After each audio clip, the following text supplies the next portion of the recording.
to look at how labour standards are emerging, different types of voluntary codes, different types of reference points for sustaining fairness. Fairness is not disappearing. If anything, it's becoming much more important. We hope to be able to provide a space for evidence and further research.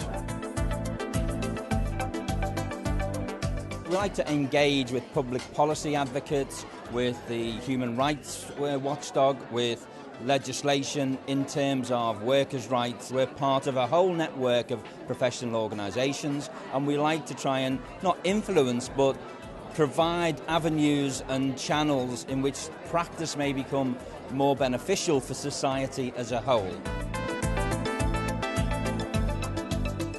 More and more people are themselves experiencing forms of non-standard work and are experiencing the negative aspects of that, and the tendency at the moment seems to be towards more and more creative ways of exploiting people rather than protection for workers. There are different ways for companies to restructure. Some involve a kind of greater integration of services, so we can try to create larger employment systems with internal job ladders and opportunities for upward mobility.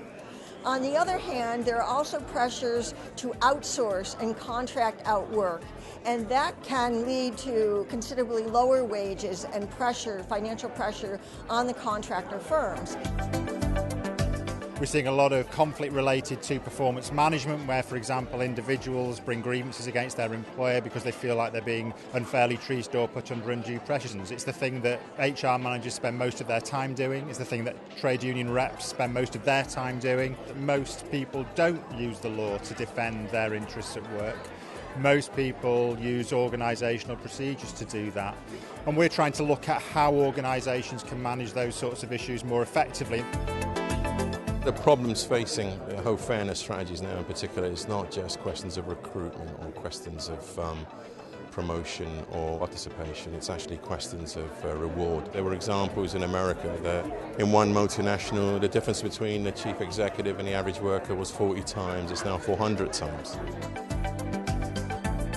The conference is a good thing, A, in the sense it brings academics, researchers, but also policy activists together. There are a variety of practitioners, and there's one session by colleagues about a British standard that may roll out of this conference, which is a real impact. We do need absolutely this exchange of expertise, this exchange of capabilities, in order also to go back to our own countries and to cross-fertilize our own understanding of the changing world. Whether students are aware of these issues is really down to part of the challenge we're talking about today, and it's how business schools and universities teach students and engage them. And what we suggest is that case studies should be about the real world and not artificial companies. We're a university, we provide a public good, and we like to feel that students learn from the way we try and engage with ethics in the workplace, within the management systems, and that has an impact in the longer term.